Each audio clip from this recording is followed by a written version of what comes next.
Hello friends, welcome to our YouTube channel of Pahalwan Gurudeen Group of Institute. I am Ilyas Ali, designated as Assistant Professor in this institute in the Agriculture Department. Friends, अगर अभी तक आपने हमारा channel subscribe नहीं किया है तो सबसे पहले इसको सब्सक्राइब करिए और वीडियो को अंत तक पूरा देखें और वीडियो को लाइक, शेयर और कमेंट ज़रूर करें और बेल आइकन को दबाना ना भूलें, जिससे कि अगली वीडियो की नोटिफिकेशंस आप तक सबसे पहले पहुंच सकें। दोस्तों, इंसेक्ट मैनेजमेंट के अंतर्गत आज हम आपसे चर्चा करने वाले हैं इंसेक्ट ऑफ शुगर केन यानी गन्ने के कीटों की। गन्ने में जो भी महत्वपूर्ण कीट हैं, जो भी हानिकारक कीट हैं और किस लेवल पे गन्ने की फसल को प्रभावित करते हैं, आज हम गन्ने की फसल में लगने वाले कीटों के बारे में आपसे चर्चा करेंगे। तो सबसे पहले चर्चा करते हैं शुगर केन वाइट फ्लाई यानी गन्ने की श्वेत मक्खी की, जो कि हेमिप्टेरा ऑर्डर यानी संघ से संबंधित है। इस कीट की फैमिली एल्यूरोडिडी बात करते हैं इसके पोषक पौधे यानी इसके होस्ट प्लांट्स की। तो ये गन्ना, ज्वार, बाजरा, मक्का, गेहूं, जौ आदि फसलों को प्रभावित करती है। अब इसके बाद चर्चा करते हैं इसके डिस्ट्रीब्यूशन यानी इसके वितरण की। तो ये भारतवर्ष में पंजाब, उत्तर प्रदेश, मध्य प्रदेश, बंगाल तथा बिहार आदि जगहों पर देखने को मिल सकती है। अब इसके बाद बात करते हैं इसके डैमेज एंड इम्पोर्टेंस की, क्षति और महत्व की। इसके जो शिशु होते हैं, निम्फ होते हैं और एडल्ट्स प्रौढ़ होते हैं, दोनों ही अवस्थाएं इसकी बहुत ही ज़्यादा हानिकारक होती हैं। दोनों के ही चुभाने और चूसने वाले मुखांग होते हैं। यह गन्ने का भयंकर हानिकारक कीट है। अधिकतर इसका आक्रमण जुलाई से लेकर नवंबर तक होता है। इसका प्रकोप होने पर 50% तक फसल नष्ट हो जाती है। ऐसा देखा गया है कि पेड़ी वाली फसलों तथा निचले खेतों जहां पर नमी अधिक रहती है या पानी भरा रहता है, इसका प्रकोप सबसे ज़्यादा देखा जाता है। इसके साथ नाइट्रोजन की कमी होने पर भी यह अधिक हो जाता है। वैसे तो यह कीट साल भर सक्रिय रहता है तथा सर्दी का इस पर कोई भी ज़्यादा खास प्रभाव नहीं पड़ता। अप्रैल मई में गर्म हवा चलने के कारण इसकी संख्या में अत्यधिक कमी हो जाती है। शिशु तथा प्रौढ़ दोनों ही गन्ने की पत्तियों का रस चूसते हैं। इसके फलस्वरूप पत्तियां कमज़ोर हो जाती हैं और पीली पड़कर गिर जाती हैं। इससे गन्ने की फसल की वृद्धि रुक जाती है और पौधे हमारे छोटे रह जाते हैं। यह अपनी चोंच को गड़ाकर पत्तियों का रस चूसते हैं, क्योंकि इसके जो मुखांग होते हैं वह शकिंग और श्रंकिंग यानी काटने और चुभाने वाले होते हैं। जिस किसी भी स्थान पर ये पत्ती का रस चूसते हैं वहाँ पर कवक यानी फंगस का आक्रमण हो जाता है।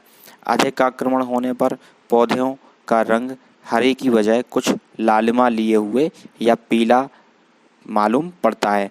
कवकों का प्रकोप होने पर गन्ने की पत्तियों में तल पर जगह जगह पर काले धब्बे देखने को मिलते हैं। गन्ने की मध्य की पत्तियों में जीवित निम्फ और प्यूपा भी चिपके हुए दिखाई पड़ते हैं। इसके आक्रमण से गन्ने में सुक्रोज की मात्रा कम हो जाती है तथा गुड़ एवं चीनी की गुणवत्ता क्वालिटी भी कम हो जाती है। कभी कभी चीनी की मात्रा 30% तक कम हो सकती है। इसके बाद चर्चा करते हैं इसकी लाइफ हिस्ट्री यानी इसके जीवन इतिहास की। तो इसके जीवन चक्र में 4 अवस्थाएं हमें देखने को मिलती हैं: एग, निम्फ, प्यूपा और एडल्ट। बात करते हैं इसकी एग स्टेज की। फीमेल इंसेक्ट मादा कीट गन्ने की पत्तियों की निचली सतह पर मध्य सिरा के पास सीधे कतारों में अंडे देती है। यह पत्ती पर अंडों की कई पंक्तियां देखने को मिलती हैं तथा एक पंक्ति में लगभग 51 के आसपास अंडे हमें देखने को मिल सकते हैं। प्रत्येक मादा अपने जीवन काल में कई बार अंडे दे सकती है तथा एक बार दिए गए अंडों की संख्या लगभग 100 के आसपास होती है। प्रत्येक अंडा 0.3 मिलीमीटर लंबा चमकदार होता है। इसका आधार वाला सिरा कुछ गोल और चौड़ा और नुकीला भी होता है। अंडे की दूसरी सतह पर पेडिकल निकली रहती है, जिसकी सहायता से अंडे पत्ती पर आसानी से चिपके रहते हैं। पकने के समय अंडे का रंग भूरा और काला हो जाता है। गर्मियों में लगभग 7 दिन तथा जाड़ों में लगभग 3 से 14 दिनों में अंडे पककर फूटकर तैयार हो जाते हैं।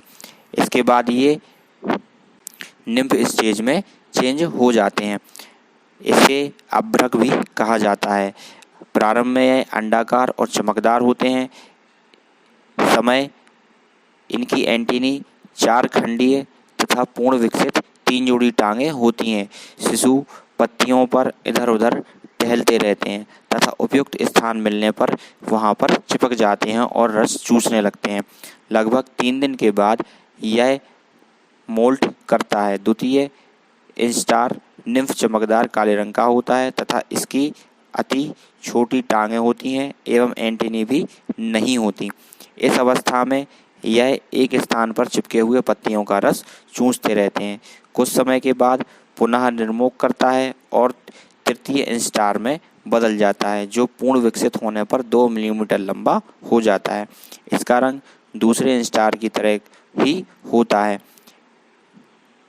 इसके बाद चर्चा करते हैं इसकी प्यूपा स्टेज की, यानी कृमि कोष अवस्था की।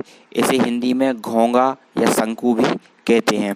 ये पूर्ण विकसित हो जाने पर निम्फ कुछ समय बाद निष्क्रिय हो जाते हैं तथा सफ़ेद मोम के धागे से ढक जाते हैं। प्यूपा का बनना इस कीट की विशेषता है, क्योंकि ऑर्डर हेमिप्टेरा में अपूर्ण रूपांतरण होता है। प्यूपा चपटा, अंडाकार, स्लेटी रंग का और निम्फ से बड़ा होता है। इसके वक्ष पर टी जैसा सफ़ेद चिन्ह होता है। इसी स्थान से प्यूपा फटता है।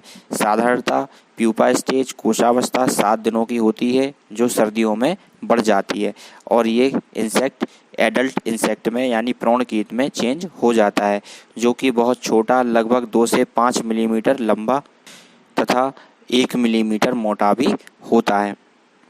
इनका जो सिर होता है वह अधोन्मुखी, हाइपोग्नेथस और एंटीनी लगभग 7 खंड के होते हैं। टांगें पूर्ण विकसित होती हैं। टारसाई द्वितीय खंड, जिस पर एक जोड़ी नखर होते हैं। प्रौढ़ कीट लगभग 30 दिन जीवित रह सकता है तथा साल में इसकी कई पीढ़ियां देखने को मिलती हैं। इस कीट का प्रौढ़ एडल्ट लगभग 30 दिनों तक जीवित रहता है तथा साल में इसकी कई पीढ़ियां देखने को मिलती हैं। इनका जीवन चक्र गर्मियों में 27 दिन का और सर्दियों में इससे कुछ आगे बढ़ जाता है। इस प्रकार से हमें इसके जीवन इतिहास में, जीवन में पूर्ण रूपांतरण देखने को मिलता है। इस तरह से इस कीट की जो कंप्लीट मेटामॉर्फोसिस होती है वो लगभग 27 दिनों के आसपास होती है और इस प्रकार से ये कम से कम 8 से 9 जनरेशन अपने एक साल में उत्पन्न कर सकते हैं। इसके बाद बात करते हैं इसके कंट्रोल यानी इसके नियंत्रण की। इसके कंट्रोल के लिए जहाँ तक संभव हो सके हमें पेड़ी की फसल को नहीं लेना चाहिए। पानी के निकास का, ड्राइनेज का उचित प्रबंध अपने खेतों में करना चाहिए ताकि पानी इकट्ठा ना हो सके और नमी अधिक मात्रा में ना रह पाए। नाइट्रोजन की उचित मात्रा को संतुलित रखना चाहिए। अगस्त से सितंबर के महीने में पत्तियों का निरीक्षण करके ग्रसित पत्तियों को एक जगह इकट्ठा करके नष्ट कर देना चाहिए। गन्ने की रेजिस्टेंट वैरायटी यानी प्रतिरोधी किस्में, जिनमें से कुछ कॉर्पोरेट 258, कॉस 385, 975 और 1158 उन क्षेत्रों में बोई जा सकती हैं जहां इनका प्रकोप ज़्यादातर देखा जाता है। इस कीट का अधिक प्रकोप हो जाने पर chlorpyrifos 20 EC, एमिडाक्लोप्रिड 200 SL, endosulfan 35 EC, ट्राइजोफॉस 40% EC का उचित मात्रा में घोल बना करके 1000 से 1200 लीटर पानी में प्रति हेक्टेयर की दर से फसल पर छिड़काव किया जा सके। प्रकोप अधिक होने पर उपयुक्त दवाओं में से किसी एक को 2 बार सितंबर और अक्टूबर में महीने में अवश्य छिड़कें। अधिक प्रकोप होने पर 1 महीने के अंतर पर दोहराते रहना चाहिए, जब तक कि फसल कीट मुक्त ना हो जाए।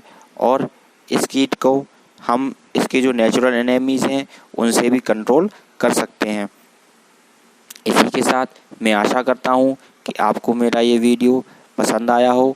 यदि आपके कोई डाउट्स हैं, कोई भी क्वेश्चंस हैं, तो आप हमारे कमेंट सेक्शन में जा कर के उसको लिख सकते हैं।